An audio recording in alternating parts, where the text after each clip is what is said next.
Good afternoon, everybody, and thanks so much for joining us here on KXAN Live. I'm Will Dupree. We go live now to Austin Police Headquarters, where the police department is joining in a news conference with the Drug Enforcement Administration. They're going to discuss an increase in drug overdoses in downtown. Let's listen in.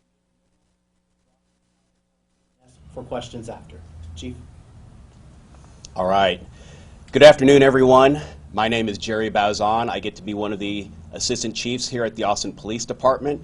Currently, I oversee the Investigations Bureau. First, I'd like to thank everyone in this room for taking time out of your day to join us in this important discussion regarding community safety, especially as it surrounds South by Southwest. Last week, our community saw the impact drugs have in our community. Over the weekend, we saw 2 deaths related to a series of drug overdoses. While the investigations are still underway, we are still working to confirm what drugs and what exact drug was used in that overdose. We know the use of fentanyl has been on the rise nationwide, and we know that fentanyl is responsible for a large number of overdoses over the past several years. Fentanyl is a synthetic opioid that's similar to heroin, but much more powerful. Our officers have the necessary tool to fight this epidemic. All of our patrol officers are equipped with Narcan. It's a potentially life-saving medication used to reverse the effects of opioid overdoses. It's a safe and effective and also an invaluable way to reinforce our officers' vital role in keeping our community safe. I don't have the numbers for you right now, but I know that our officers have been successful in the use of administering Narcan as long as it's been out on patrol. They have used it several times to save the lives of our community members. It's an invaluable tool, and I believe it's also beneficial. The risks do not compare to the rewards that we see from the use of Narcan.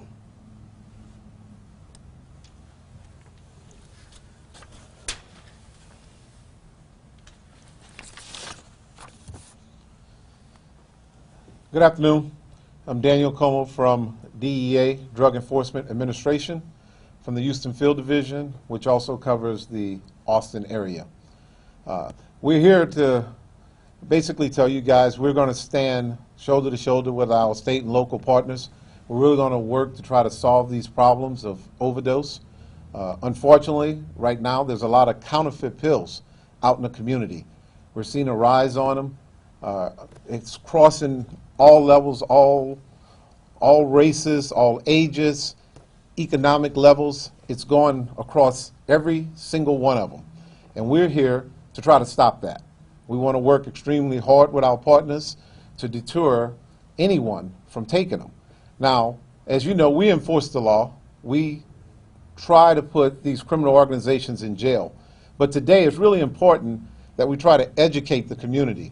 We let you know the dangers of these pills out there. And right now, basically you have some mad chemists in the garage making these pills. It's not pharmaceutical companies. It's not a doctor prescribing them. It's individuals literally in the garage with a $10 machine putting together these pills. So there's no true medical use for them, and it's causing overdose. It's only a little bit, just a little bit extra in one pill can kill. And that's definitely what we want to take away and let everybody know. One pill can kill. The first time you take one of these pills, these counterfeit pills that you buy from a street corner, from a thug, not from a medical field, can kill. And we need the community to really understand that and know that, and we want to make you aware of that. Last year, there was over 100,000 deaths from overdose. Unfortunately, that's way too many, way too many. You can put any football stadium, more people died than if you go to the Super Bowl from overdose. That's way too many for our community. So we really want to educate and make the community aware and the great citizens of Texas aware of this issue and problem out here. Thank you. We'll open it now for questions. So are people buying pills? Is that what they're buying, or are they is there another kind of street drug that they're buying that's getting laced? So that is still part of our ongoing investigation. Right now, we've seen pills, we've seen powder, so we're still looking into exactly how these drugs are being utilized and sold. And it was reported last week a number of the overdoses was because of the drug xylazine. And is that, do you know, are you able to say the people that were taking this drug what they thought they were taking, and if that drug happened to be in, whether it was heroin, cocaine? So again, we are still actively investigating those cases, and we have not identified exactly what drug was used. For clarification purposes, sir, with the DEA, when it comes to the number of overdoses, you had over 100,000 deaths. Were you referring just to the Houston, Austin area, or you're talking nationwide, just for clarification? We're talking nationwide. Nationwide, okay. Do you have data that you can share in regards to the number of overdose yearly in the Houston, Austin area? We can get that information for you. We've got our PIO to give that information to you. 64% of those 100,000 deaths were synthetic opioids. So 64%. yes. Yes. Thank you. And I can touch a little bit on xylazine if y'all, as y'all, I'm Captain Darren Nowak with Austin Travis County EMS, DARRENNOAK, Nowak. As far as xylazine, as some of y'all may have seen, our Office of the Chief Medical Officer did put out a medical advisory last week to our medics here locally and in conjunction with CATRAC regionally. It kind of was a coincidence in a way where, as the agents say, and the police office is still investigating what exactly occurred on Friday morning. Xylazine is in our area. Our Office of the Chief Medical Officer was trying to make our medics aware of the presence of that drug, and it's a drug used in the veterinary field, and it has been seen around the area. And for our medics, the treatment, it's the same. It's Narcan, it's naloxone, but what we're seeing is that it takes a lot more of the dosage of the naloxone, the Narcan, to bring them back to a state where they're breathing on their own and their respiratory states back to normal. What proactive measures, if any, are being taken to crack down on this? Anything similar to the Spice crackdown in 2019 that the police department is able to do? So we do have an organized crime division here at the Austin Police Department, and I will say that we will have undercover officers out during South by Southwest, and we are partnering with DEA in investigating these crimes. Is there any more further detail you can provide on that, or? There is nothing else I can provide at this moment. What kind of concerns, if any, do these pose to people who are not buying street drugs? Again, I know we're talking a lot about South by Southwest, you know, I guess the average person per se who may be down there. Is there anything they should be concerned about these drugs getting into anything a little bit more mainstream? No, I think it comes down to buying illegal drugs. You know, if you're going to take drugs, if you have a headache, you want to make sure you get it from CVS, Walmart, or a pharmacy. If you think you're buying drugs, and sometimes this happens, where you're getting a pill from a friend or someone else, assuming that they got it from a legitimate pharmacy, well, maybe they didn't, and you're seeing overdose in some of those instances like that. So you want to make sure that you're buying it from a legitimate doctor, or prescription from a doctor, or buying from a legitimate pharmacy. But is there any concern about those, like, getting into any of the mainstream bars on 6th Street or anything like that in a pill or powder form that could hurt somebody who's not intending to even look for a pill in general?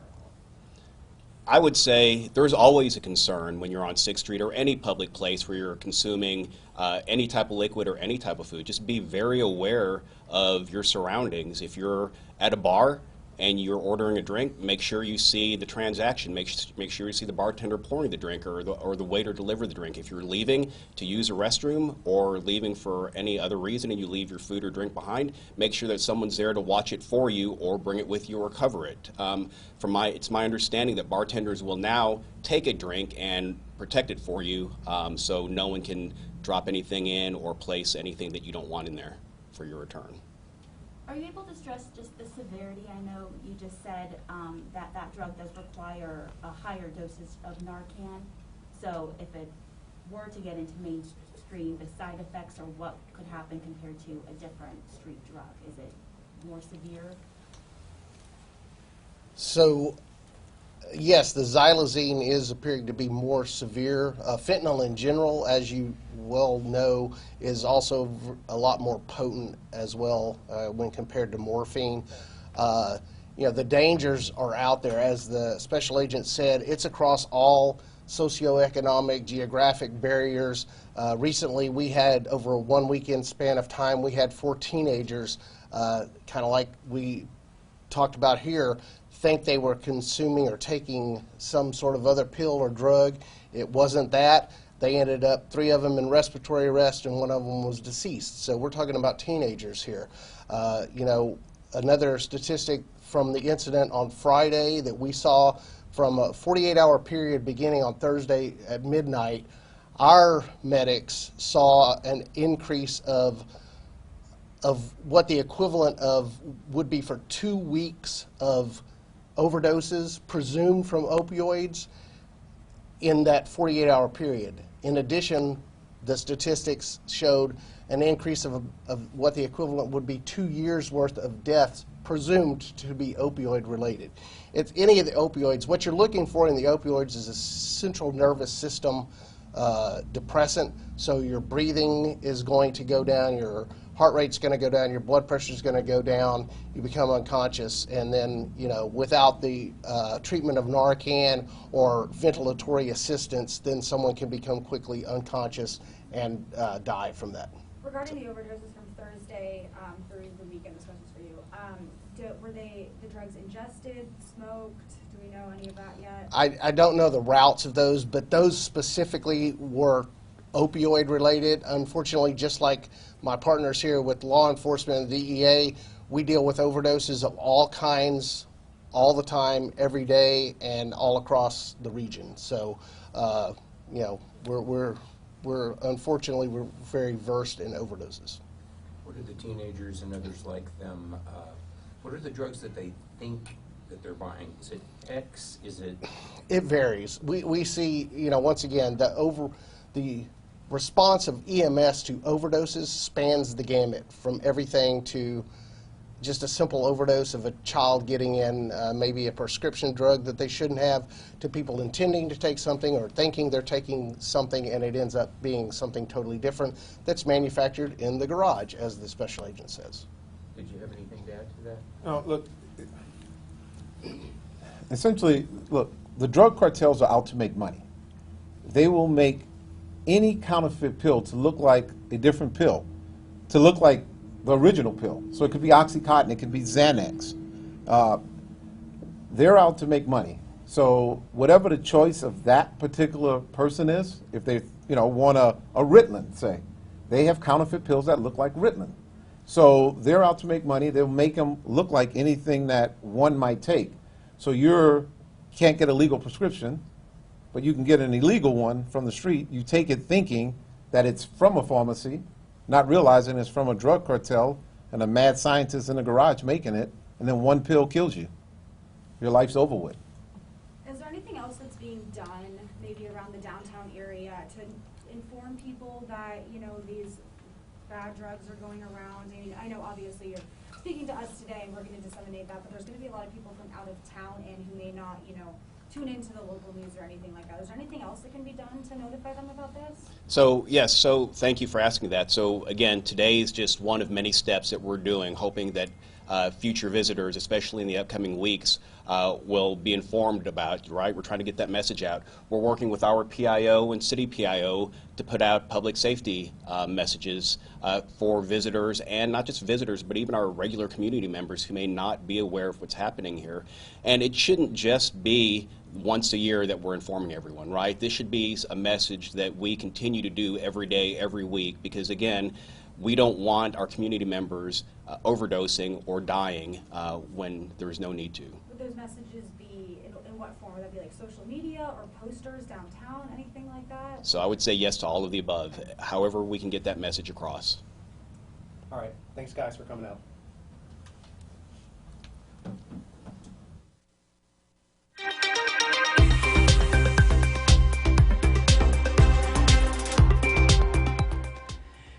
Thanks for sticking with